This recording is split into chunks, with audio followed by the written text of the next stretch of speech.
भगवान भोलेनाथ तो भोलेनाथ थे बड़े। देवर्षि नारद ने आकर कह दिया, जिसको आप नहीं जीत पाए उसको मैंने जीता। बच्चों की आदत रहती है, जो जिस बच्चे के सबसे कम नंबर आते हैं, जिसके सबसे अच्छे नंबर आते हैं, वो अच्छा नंबर वाला बच्चा सबसे कम नंबर वाले के जाता है और कहता आंटी आंटी 93 बना। अब ये तो के गया और आंटी ने मोगरी उठाई। मोगरी जानते हो, कपड़ा धोने वाली, उठा के और अपने बच्चे को धोया। बच्चा बोला मम्मी क्यों मार रही है, देख ले तेरे साथ ट्यूशन जाता था, तेरे साथ पढ़ने जाता था, तेरे साथ पढ़ता था, रोज तेरे साथ रहता था, उसका 93 बना और तेरा 70। नारद जी ने यही सोचा कि मैं काम को जीता हूं और जाकर सीधे भोलेनाथ जी के पास जाकर बोले आपने कामदेव को नहीं जीता, मैंने जीता है। देखा, शंकर भगवान बोले नारद जी आप देवर्षि नारद, आप संत, आप गुरु हो। दुनिया में जो कोई नहीं कर सकता वो संत, वो गुरु कर सकता। कोई नहीं। तो केवल अगर करेगा तो गुरु ही करेगा।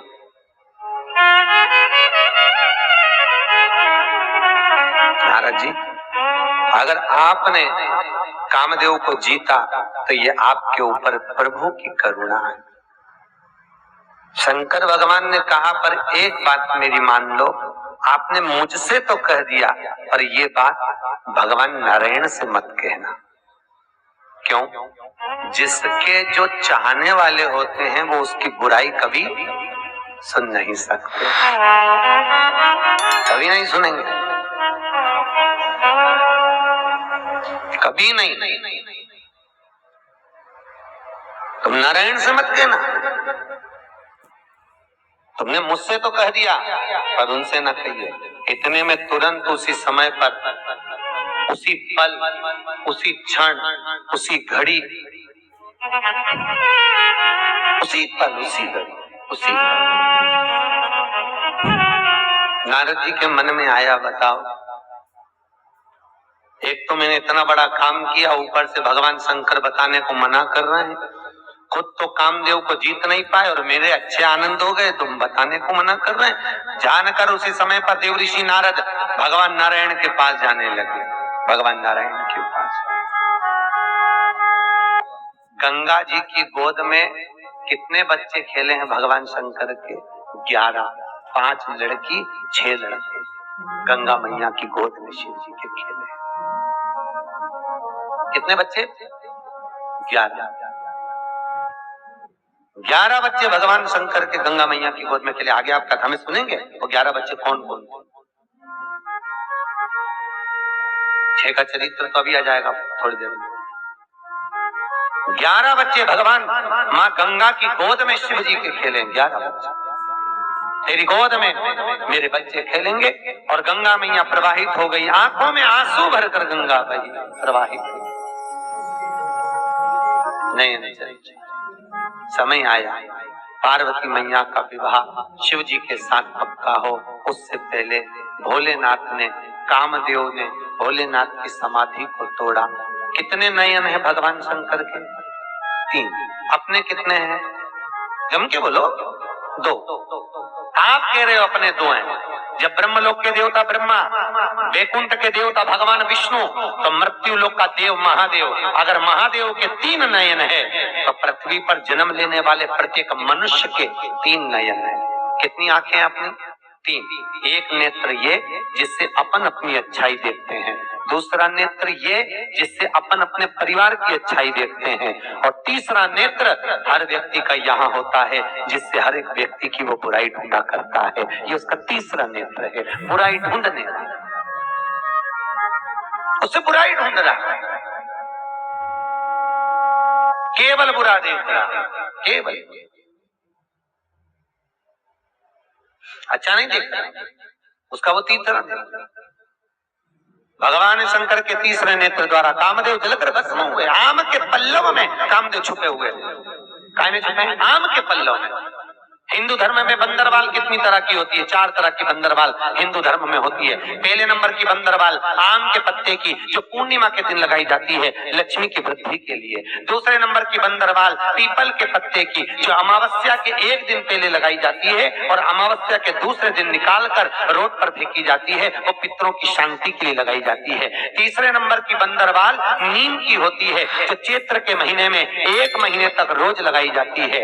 चौथी बंदरवाल, ये चैत्र के महीने में जो बंदरवाल लगाई जाती है, ये रोग समाप्ति के लिए लगाई जाती है। चौथे नंबर की बंदरवाल आम के पत्ते और पीपल के पत्ते की होती है, जो घर में समृद्धि और लक्ष्मी के लिए लगाई जाती है। ये 4 तरह की बंदरवाल हमारे हिंदू धर्म में लगाई जाती है। कितने तरह की बंदरवाल? 4।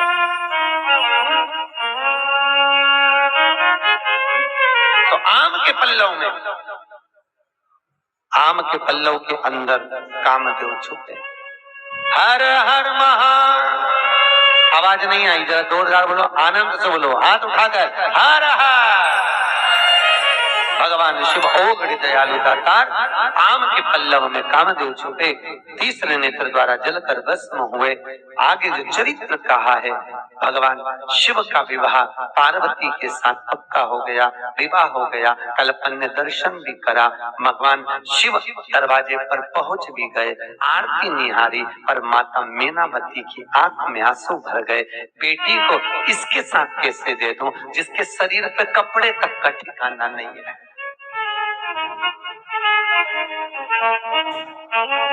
शरीर पे कपड़े ही नहीं है, कैसे?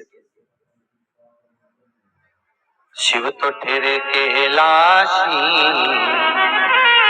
हरि गोरा पछताओ। बूढ़े जोगी के संग तुम कैसे रहे पाओ। उस भोले बाबा का कोई आगे न पीछे। पहले लड़की ब्याहते थे तो बड़ा परिवार देखते थे, सही है कि गलत है? बहुत बड़ा परिवार बेटी को ब्याह करने से पहले देखते थे। क्यों? जितने बड़े परिवार में लड़की जाएगी उसको दुख होगा, किसी से कहकर मन हल्का कर लेगी। आज के जमाने में बड़ा परिवार नहीं देखते, आज के जमाने में छोटा सा परिवार, बहुत छोटा परिवार आज के जमाने में देखते, बहुत छोटा। और इतना छोटा परिवार, केवल घर में ससुर हो,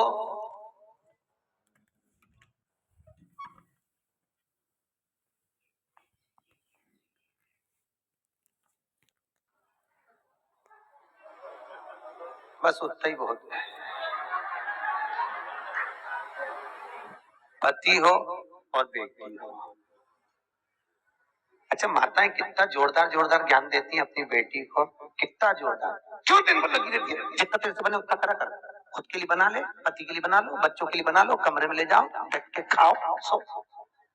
किसी के लिए मत बनाओ। अगर जो आपने अपनी बेटी को ज्ञान दिया है वो आपकी बहू करे तो कैसा लगे? ईमानदारी से बोलो, अरे बोलो तो। हो तो तुरंत कह देती हो, और अपनी बहू जो घर में है वो भी तो किसी की बेटी है, वो भी तो किसी की बेटी है कि नहीं? अरे बोलो तो, सही है कि गलत है?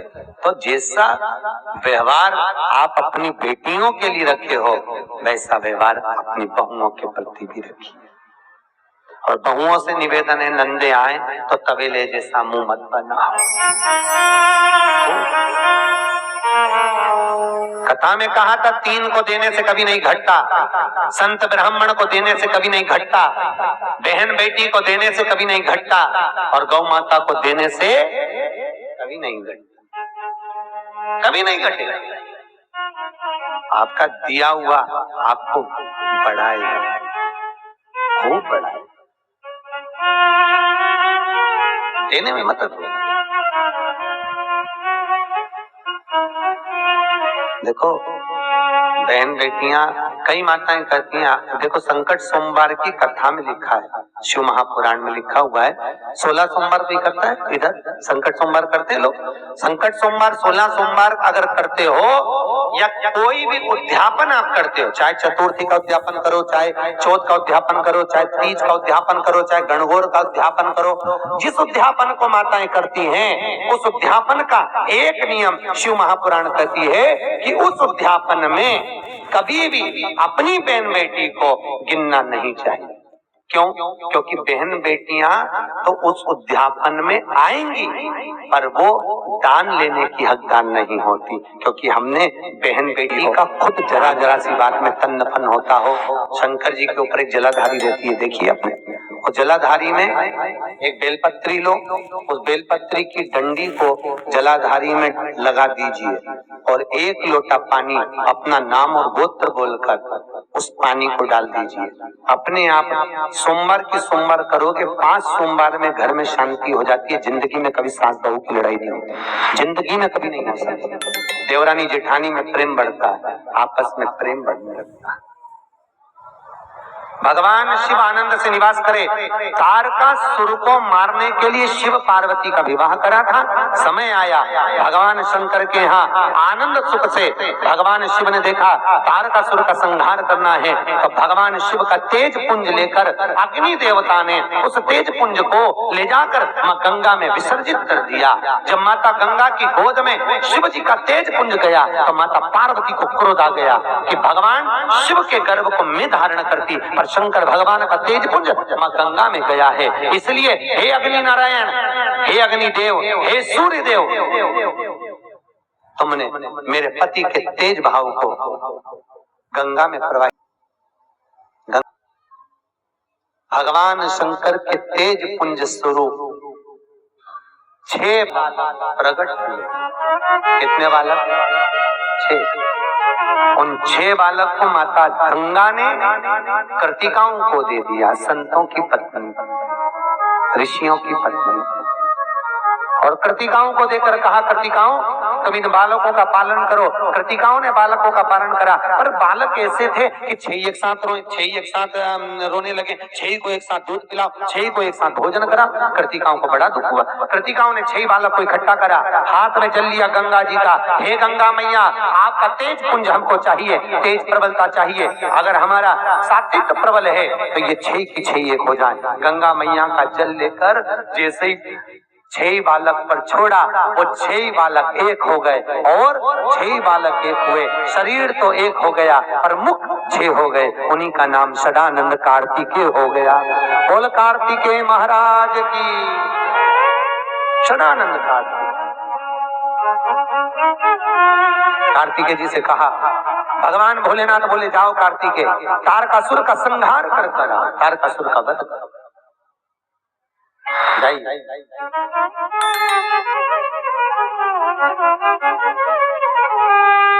कार्तिकेय जी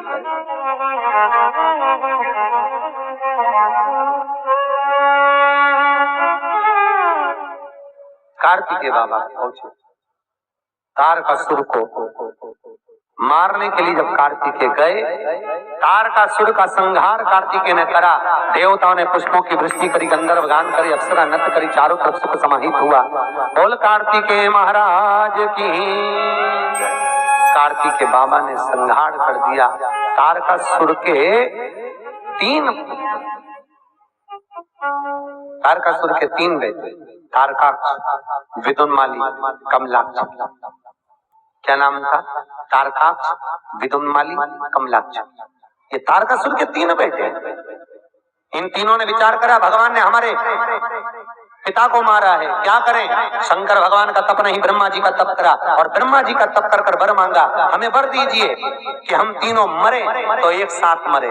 हम तीनों का एक एक नई नई पुरियों का निर्माण कर दो, 3 हमारे लिए महल बन जाए। तीनों के लिए महल बन गए, 3 पुरी का निर्माण हो गया। हम तीनों मरे तो एक साथ मरे, ये वर मांग लिया। ब्रह्मा जी ने कहा तथास्तु, जाओ। तारकाक्ष, विदुन्माली, कमलाक्ष की तीनों रहने लगे। तीनों